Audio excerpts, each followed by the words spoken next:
அஸ்ஸலாமு அலைக்கும் வரஹ்மத்துல்லாஹி வபரகாத்துஹு. அன்பான அல்லாஹ்வின் நல்லடியார்களே, அருமையான மாணவ மாணவியர்களே, அல்லாஹ்வின் அளவில்லாத கருணையின் காரணமாக குர்ஆன் மனன வகுப்பினுடைய 20வது நாளில் நாம் அமர்ந்திருக்கின்றோம். இந்த முயற்சியை தொடர்ந்து வெற்றிகரமாக முடிப்பதற்கு அல்லாஹ் எனக்கும் உங்களுக்கும் அருள் புரிந்து இந்த முயற்சியினுடைய எல்லையை அடையும் வரை அல்லாஹ் சகல காரியங்களையும் நமக்கு சாதகமானதாக ஆக்கி தர வேண்டும் என்கின்ற உயரிய துஆவோடு இன்றைய வகுப்பை நாம் தொடங்குகின்றோம். ஏறத்தாழ அரை ஜுஸுக்களை மனனம் செய்தவர்களாக நாம் அமர்ந்திருக்கின்றோம். நிறைய மாணவர்கள் கேட்ட ஒரு கேள்வி என்னவென்றால், உஸ்தாத், புதுசாக ஆயத்துகளை மனப்பாடம் பண்ண பழைய ஆயத்துகளெல்லாம் கொஞ்சம் மறந்து விடுகிறதே, இந்த பழைய பாடங்களை மறக்காமல் இருக்க என்ன செய்வது? பழைய பாடங்கள் புது பாடங்கள் அதிகரிக்க பழைய பாடங்கள் சில நேரங்களில் மறந்ததை போன்றும், சில நேரங்களில் பழைய பாடமே புதிய பாடத்தை போன்று பாடம் பார்க்க வேண்டிய ஒரு சூழலும் ஏற்படுதே. இதில் இருந்து எப்படி நம்மளுடைய சிந்தனையையும் நம்மளுடைய உள்ளத்தையும் பாதுகாக்கிறது என்று பல மாணவர்கள் கேட்டிருந்தீர்கள். அல்லாஹ்வின் தூதர் ஸல்லல்லாஹு அலைஹி வஸல்லம் அவர்கள் தங்களுடைய நபித்தோழர்களுக்கு சொன்ன அருமையான ஒரு வழிமுறையைத்தான் இந்த பழைய பாடம் மறக்காமல் இருப்பதற்காக நான் உங்களுக்கு சொல்லப் போகின்றேன். பொதுவாகவே மனிதனுடைய இயல்பு, மனிதனுடைய இயற்கை, மனிதனுடைய நேச்சுரல் ஸ்ட்ரக்சர் எப்படி இருக்குது அப்படின்னா, எந்த ஒன்றை புதுசாக அவன் பார்க்கின்றானோ அப்போது பழைய காரியம் என்பது அவனுக்கு மறக்கக்கூடியதாக, அதன் மீதான ஒரு ஆர்வம் இல்லாததாக இருக்கும். அதுதான் மனிதனுடைய இயல்பு. எல்லா விஷயத்திலும் தான். ஒரு புதியதாக ஒரு ஆடை இருக்கிறது, பழையோட ஆடை இருக்குது அப்படின்னு சொன்னால், புதிய ஆடையை தான் உடுத்தணும்னு நினைப்போம், பழைய ஆடையை உடுத்தணும்னு நினைக்க மாட்டோம் இல்லையா? ஒரு புதிய ஒரு மொபைல் இருக்குது, ஒரு பழைய மொபைல் இருக்குன்னா புது மொபைலில் தான் நமக்கு சிந்தனை அதிகமாக இருக்கும், அதன் மீது தான் ஒரு ஆசை அதிகமாக இருக்கும். அதே மாதிரி தான் பழைய பாடத்தில் ரொம்ப கவனக்குறைவு ஏற்படும், புது பாடத்தில் கவனம் அதிகப்படும்.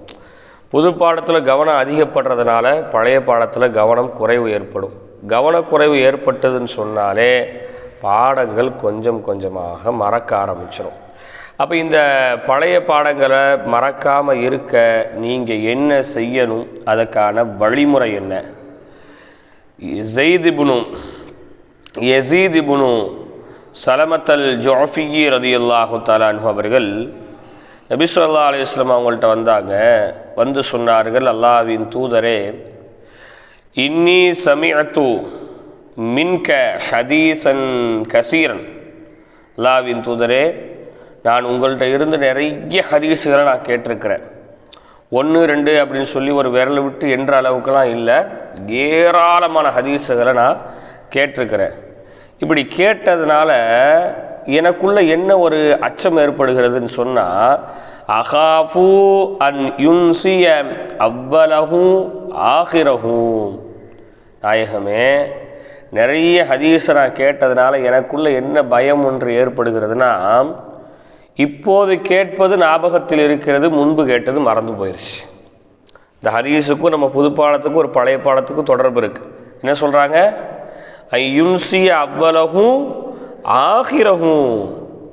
முன்னால் கேட்கக்கூடியதை வைத்து பின்னால் கேட்பது எனக்கு மறக்கடிக்கப்படுகிறது, மறந்துருமோன்னு நான் பயப்படுறேன். அப்போ இது மறக்காமல் இருக்க எனக்கு நீங்கள் ஒரு விஷயத்தை சொல்லி கொடுங்க. ஃபஹத்திஸ்னி பிகலிமத்தின் தகூனு ஜிமாஅன். அப்போ இது மறக்காமல் இருக்குன்னா எனக்கு என்ன செய்ய, நீங்கள் ஒரு விஷயத்தை சொல்லி கொடுங்க அப்படின்னு சொல்லி அந்த நபித்தோழர் கேட்குறாங்க. உடனே அல்லாஹ்வின் தூதர் அவர்கள் சொன்னாங்க, கால இத்தகில்லாஹ ஃபீமா தஅமல். நீங்கள் படித்த விஷயத்தில் அல்லாஹ்வை பயந்து கொள்ளுங்க. நீங்கள் எதை படிக்கிறீங்களோ அந்த விஷயத்தை நீங்கள் அல்லாஹ்வை பயந்து கொள்ளுங்க. என்ன பயந்து கொள்ளுங்க? படித்ததின் பிரகாரம் செயல்படலைன்னு சொன்னால் அல்லாஹ் நாளைக்கு மறுமையில் நம்மளை தண்டிப்பானே அப்படிங்கிற ஒரு பயம். அதே நேரத்தில் படித்ததை மறந்தோம் என்றால் அது நமக்கு பயனற்றதாக போகிவிடுமே, நமது நேரங்கள் வீணடிக்கப்பட்டதாக மாறிவிடுமே, நமது உடல் உழைப்புகள் வீணடிக்கப்பட்டதாக மாறிவிடுமே, நம்மளுடைய பொருளாதாரம் வீணடிக்கப்பட்டதாக மாறிவிடுமே. படித்ததை நாம் மறந்துவிட்டோம் என்றால் மறுமையில் அதை கொண்டு எந்த பலனும் நமக்கு இருக்காதே அப்படிங்கிற ஒரு பயத்தோடையும் நீங்கள் இருங்க. அதே நேரத்தில் ரசூலுல்லாஹி ஸல்லல்லாஹு அலைஹி வஸல்லம் சொன்னாங்க, படித்ததை கொண்டு நீங்கள் செயல்படுபவராக இருங்க. எந்த ஒன்றையுமே படிக்கிறோம் சொன்னால் படிச்சுக்கிட்டே இருக்கிறோம் அப்படின்னா அது நம்மளுடைய சிந்தனையிலோ நம்மளுடைய உள்ளத்திலையோ இருக்காது. கொஞ்ச காலங்களில் அது மறந்து போயிடும். எந்த ஒன்றை படிக்கின்றோமோ அந்த ஒன்றின் பிரகாரம் செயல்படும் போது தான் அது நமக்கு மறக்காமல் இருக்கும். இப்போ உதாரணத்துக்கு யார்கிட்டையாவது ஒழுவினுடைய சுன்னத் என்ன, ஒழுவினுடைய ஃபர்து என்னன்னு கேட்டால் அப்படி யோசிப்பாங்க. என்ன ஒழுவினுடைய சுன்னத் என்ன, ஒழுவினுடைய ஃபர்து என்ன, அது எத்தனை இருக்குன்னு தெரியலையே அப்படின்னு யோசிப்போம். ஏன் யோசிக்கிறோம் அப்படின்னு சொன்னால், ஒழு செய்யும்போது இவையெல்லாம் ஃபர்து, இவையெல்லாம் சுன்னத்து அப்படிங்கிற அந்த சிந்தனையில் நம்ம ஒழு செய்கிறதே இல்லை. சும்மா ஏதோ கை கால் முகத்தை வாயை கொப்புளிச்சு கை காலை கழுவிட்டு வரா மாதிரியான ஒரு அமைப்பில் தான் நம்ம ஒழு செய்கிறோம். அப்போ அங்கே அந்த சட்டம் ஏன் மறக்கடிக்கப்படுது அப்படின்னா, படித்ததின் பிரகாரம் நம்ம செயல்படலை. அப்போ நீங்கள் படித்ததின் பிரகாரம் செயல்படுங்க. எப்படி செயல்படுறது? இப்போ குர்ஆனை நாங்கள் மனப்பாடம் தானே பண்ணுறோம். நீங்கள் சொல்கிற மாதிரி ஒரு சட்டத்தை படித்தோம்னா அது இந்த சட்டம் சொல்லி நினைவில் வச்சுருக்கலாம், அதை செயல்படுத்த முடியும். மனப்பாடம் பண்ணுறதை எப்படி உஸ்தாது செயல்படுத்துறது, அதன் பிரகாரம் எப்படி நடக்கிறது அப்படின்னு நீங்கள் கேட்டால் உங்களுக்கான ஒரு அழகான வழிமுறையைத்தான் நான் இன்னும் கொஞ்சம் விவரமாக சொல்ல போகிறேன். பழைய பாடங்கள் மறக்கவே கூடாது அப்படின்னா உங்களுடைய பழைய பாடங்களை புது பாடங்களை தொழுகையில் நீங்கள் ஓதி வாருங்கள். இப்போ ஏறத்தாழ ஒரு 101 வசனத்துக்கு மேலே நம்ம மனப்பாடம் பண்ணி முடிச்சிட்டோம். இந்த 19 நாளில் ஒரு 101 வசனங்களை நம்ம மனப்பாடம் பண்ணியிருக்கிறோம். இந்த 101 வசனங்களை முதல்ல நீங்கள் பங்கு வைத்திருங்க. அதை 10 பங்கு வச்சாலும் சரி, அல்லது 5 பங்கு வச்சாலும் சரி, அல்லது 20 பங்கு வச்சாலும் சரி. குறைஞ்சது 5க்கு மேலே பங்கு வைங்க. ஏன்னா தொழுகையில் 3 ஆயத்து ஓதணும். அதனால் நீங்கள் என்ன செய்யுங்க, 5க்கு மேலே பங்கு வைங்க. இப்போ நீங்கள் 10 பங்கு வச்சிட்டிங்க அப்படின்னா 10 பிரிவாக இருக்கும் இல்லையா? மொத்தம் 101 ஆயத்துக்கு 10. அப்போது 10 ரக்காயத்துகளில் நீங்கள் அதை ஓதி பார்த்துடலாம். உதாரணத்துக்கு சொல்லப்போனால் சுபுகினுடைய முன் சுன்னத்து 2 ரக்காயத்தில் 20 ஆயத்து, முதல் ரக்காயத்தில் 10 ஆயத்து, 2வது ரக்காயத்தில் 10 ஆயத்து, 20 ஆயத்து.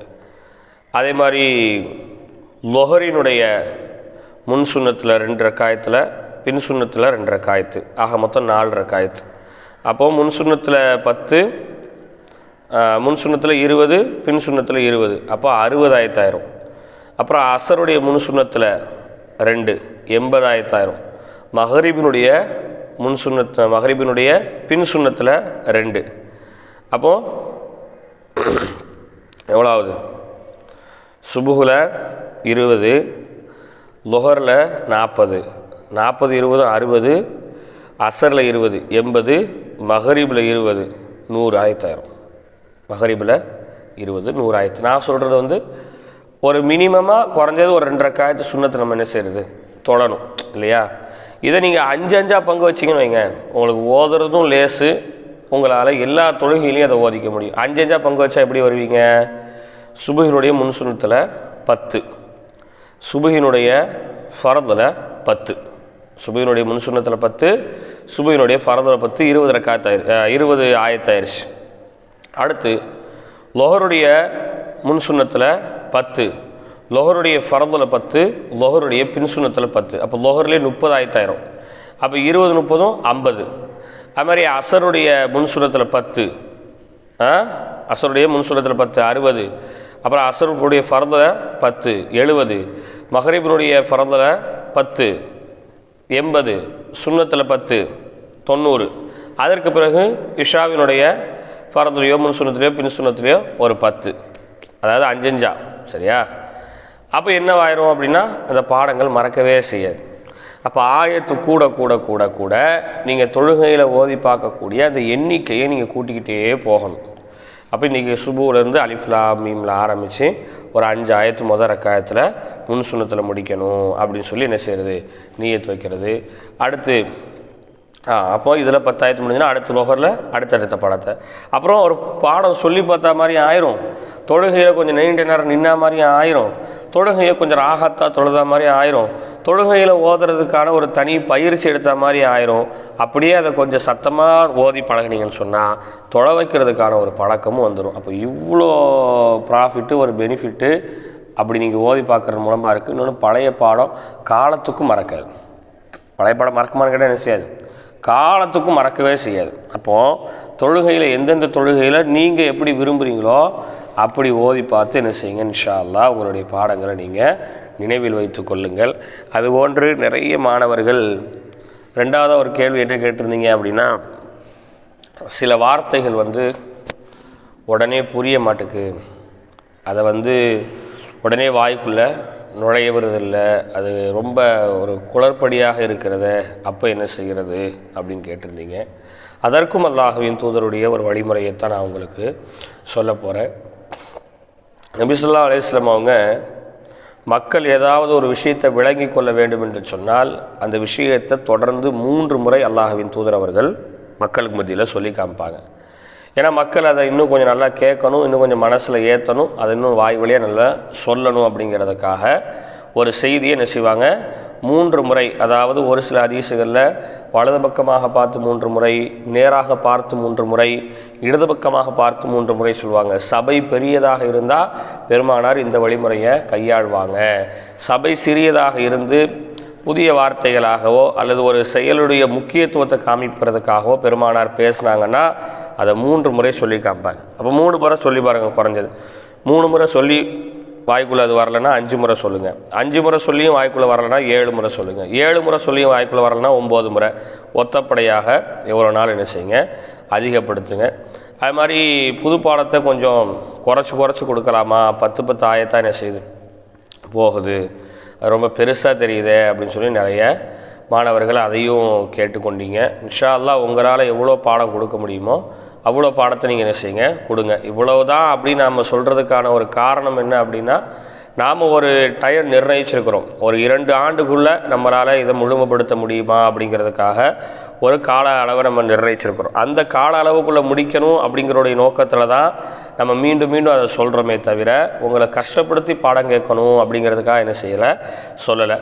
காலங்கள் கூடுவதனாலேயோ வருடங்கள் அதிகரிப்பதனாலேயோ உங்களுக்கு எவ்வித தொந்தரவும் இல்லை, அதை கொண்டு உங்களுக்கு எந்த பிரச்சனையும் ஒரு டிஸ்டர்பும் இல்லைன்னு சொன்னால் நீங்கள் தாராளமாக எவ்வளோ பாடனாலும் என்ன செய்யலாம், உங்களால் கொடுக்க முடிஞ்சதை நீங்கள் கொடுக்கலாம். அதுபோல் அல்லாஹ்வினுடைய கிருபையை கொண்டு நமது ஆன்லைன் வகுப்பு 2 தளங்கள் தொடங்கப்பட்டது. முதல் தளம் குர்ஆன் மனன வகுப்பு 2 ஆண்டு கால பயிற்சி. அதில் ஏறத்தாழ ஒரு 19-20க்கும் மேற்பட்டவர்கள் அதில் பயணிக்கிறீங்க. அல்லாஹ் அதில் பரக்கத்தாக்கி வச்சுருக்கிறான். ஒரு 15-19 நாளாக ரொம்ப சிறப்பான முறையில் அதில் தொடர்ந்து மாணவர்கள் பயணிக்கிறாங்க. அடுத்து 2வது ஒரு தளம் தொடங்கப்பட்டது. அதுவும் குர்ஆன் மனன வகுப்பு 2 ஆண்டு கால வகுப்பு தான். அதில் ஏறத்தாழ ஒரு 15 மாணவர்கள் சிறப்பான முறையில் பயணிக்கிறீங்க. நல்ல முறையில் பாடத்தை கொடுத்து கண்ணியமான முறையில் உங்களுடைய கேள்விகளை கேட்டும் நல்ல முறையில் அதில் பயணித்து கொண்டு இருக்கிறீங்க. இப்போ 3வதாக ஒரு தளம் தொடங்க இருக்கிறது. குர்ஆன் மனன வகுப்பு 2 ஆண்டு கால பயிற்சிங்கிற பெயரிலேயே 3வதாக ஒரு தளம் தொடங்கப்படுகிறது. அந்த தளத்துக்கான அட்மிஷனும் அந்த தளத்தினுடைய ஆசிரியருடைய அலைபேசி எண்ணும் கீழே டிஸ்கிரிப்ஷனில் கொடுக்கப்படும். இணைய விரும்பக்கூடியவங்க தாராளமான முறையில் அதில் இணைந்து கொள்ளுங்கள்.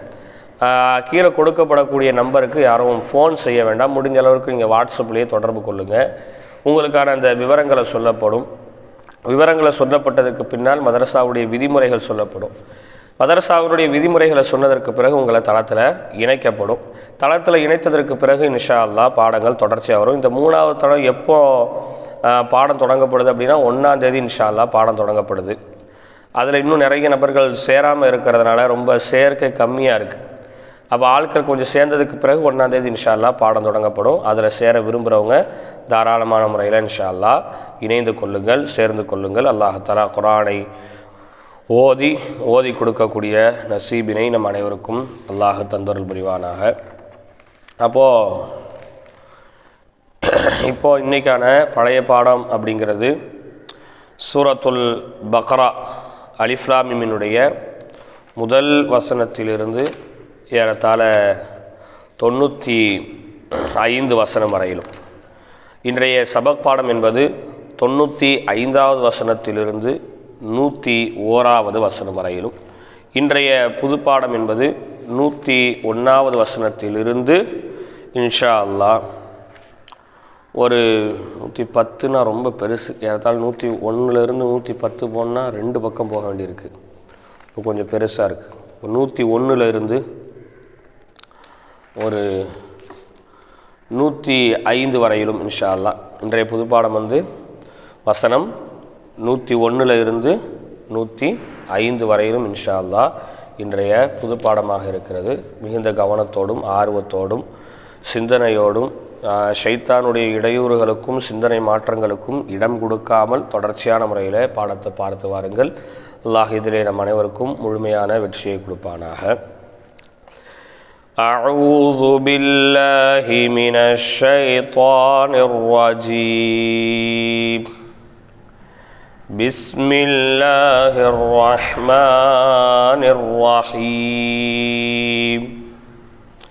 قل ربي زدني علما قل ربي زدني علما قل ربي زدني علما وارزقني فهما ربي يسر ولا تعسر تمم بالخير برحمتك يا أرحم الراحمين ربي اشرح لي صدري ويسر لي أمري واحلل عقدة من لساني يفقه قولي بسم الله الرحمن الرحيم. 13 வரி குர்ஆன் வைத்திருப்பவர்கள் 20ஆம் பக்கத்தினுடைய இறுதி ஆயத்தை பாருங்கள். 13 வரி குர்ஆன் அல்லாதவர்கள் உங்களுடைய குர்ஆனிலே 101வது வசனத்தை எடுத்துக்கொள்ளுங்கள். பாருங்க.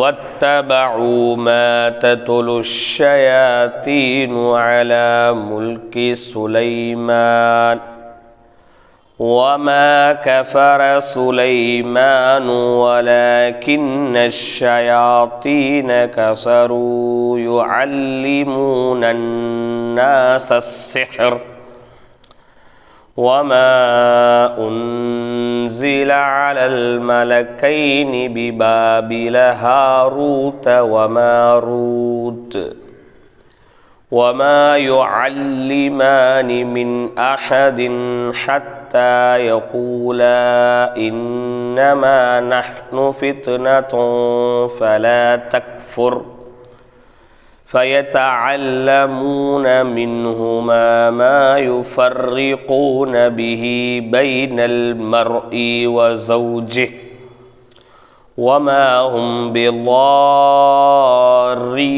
به من أحد إلا بإذن الله ويتعلمون ما يضرهم ولا ينفعهم وَلَقَدْ عَلِمُوا لَمَنِ اشْتَرَاهُ مَا لَهُ فِي الْآخِرَةِ مِنْ خَلَاقٍ وَلَبِئْسَ مَا شَرَوْا بِهِ أَنفُسَهُمْ لَوْ كَانُوا يَعْلَمُونَ وَلَوْ أَنَّهُمْ آمَنُوا وَاتَّقَوْا لَمَثُوبَةٌ مِّنْ عِندِ اللَّهِ خَيْرٌ لَوْ كَانُوا يَعْلَمُونَ يَا أَيُّهَا الَّذِينَ آمَنُوا لَا تَقُولُوا رَاعِنَا وَقُولُوا انظُرْنَا وَاسْمَعُوا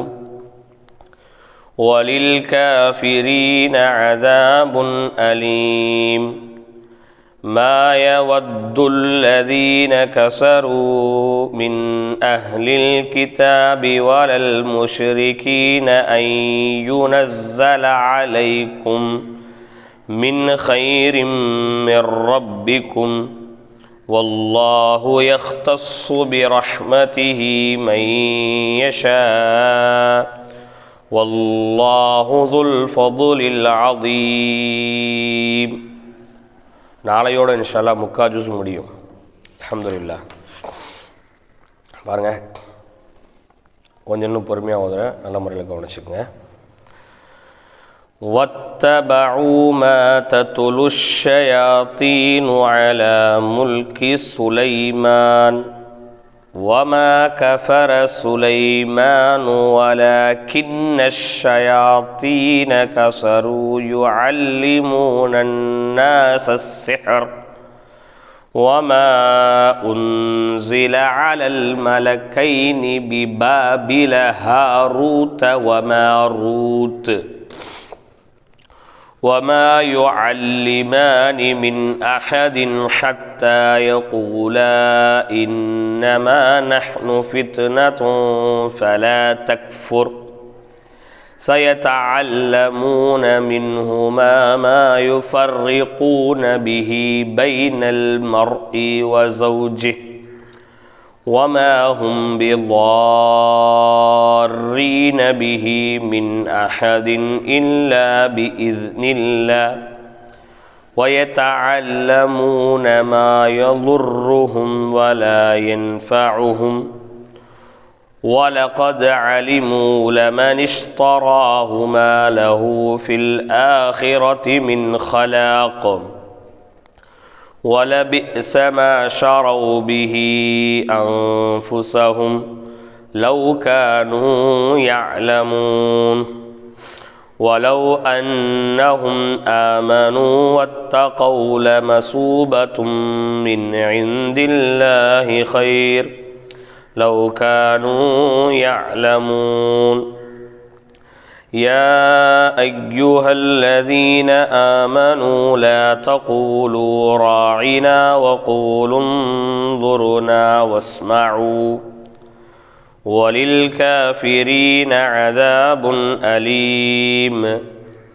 ما يود الذين كفروا من أهل الكتاب ولا المشركين أن ينزل عليكم من خير من ربكم والله يختص برحمته من يشاء والله ذو الفضل العظيم.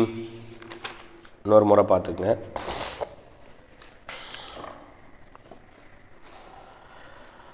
واتبعوا ما تتلو الشياطين على ملك سليمان وما كفر سليمان ولكن الشياطين كفروا يعلمون الناس السحر وما أنزل على الملكين ببابل هاروت وماروت وما يعلمان من أحد حتى يقولا إنما نحن فتنة فلا تكفر فيتعلمون منهما ما يفرقون به بين المرء وزوجه وما هم بضارين به من أحد إلا بإذن الله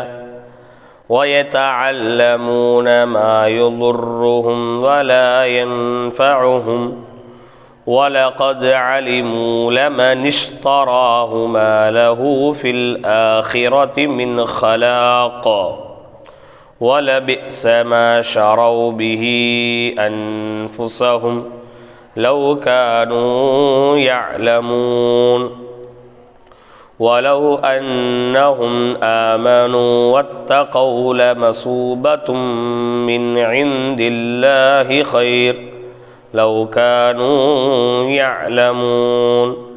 يا أيها الذين آمنوا لا تقولوا راعنا وقولوا انظرنا واسمعوا وللكافرين عذاب أليم. ما يود الذين كفروا من أهل الكتاب ولا المشركين أن ينزل عليكم من خير من ربكم والله يختص برحمته من يشاء والله ذو الفضل العظيم.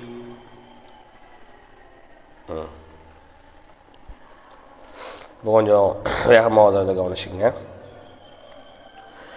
واتبعوا ما تتلو الشياطين على ملك سليمان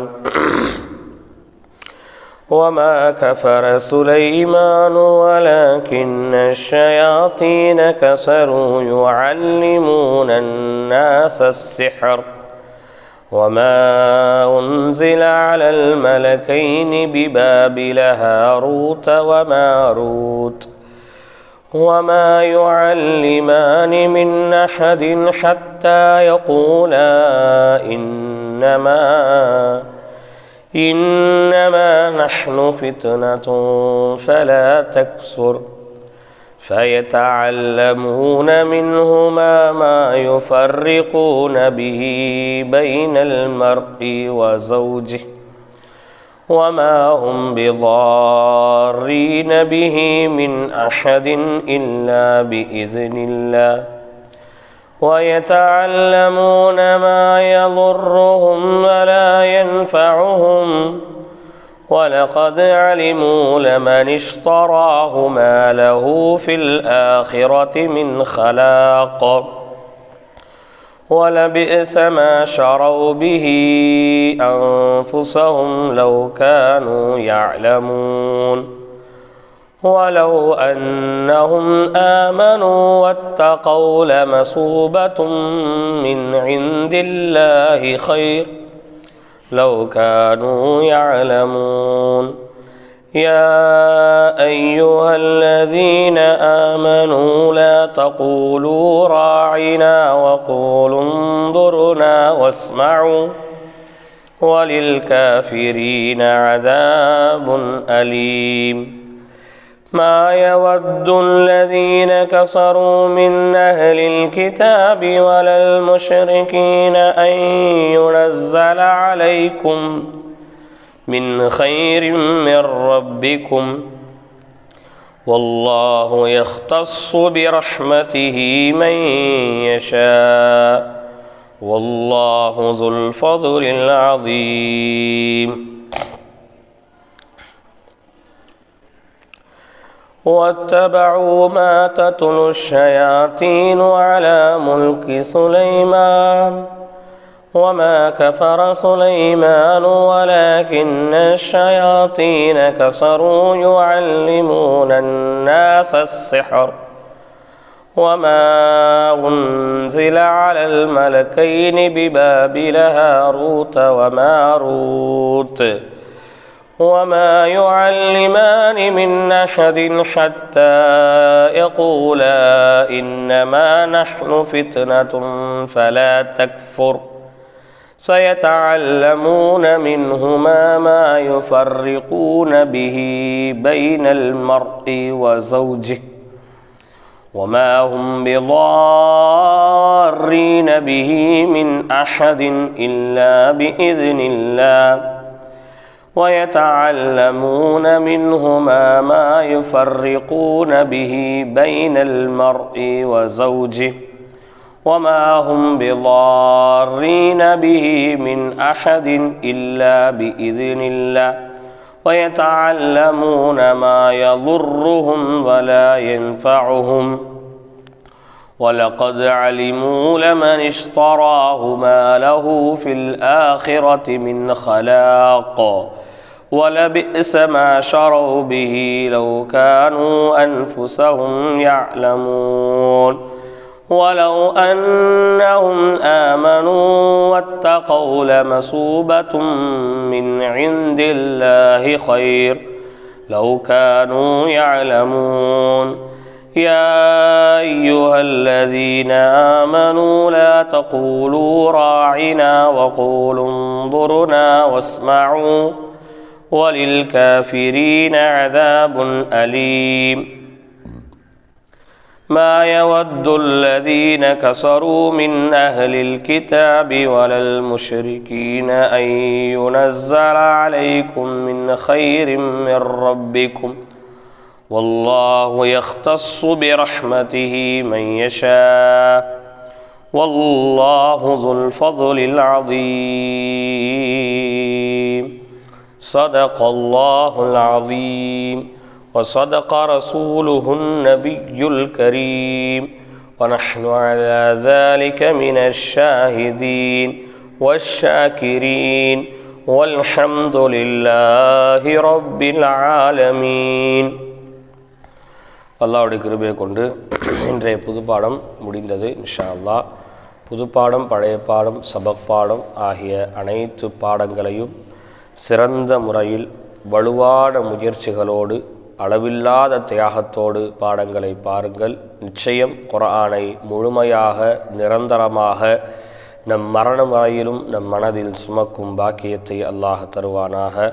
இன்ஷா அல்லாஹ் நாளை ஒரு பாடத்தில் சந்திப்போம். அஸ்ஸலாமு அலைக்கும் வரஹ்மத்துல்லாஹி வபரகாத்துஹு.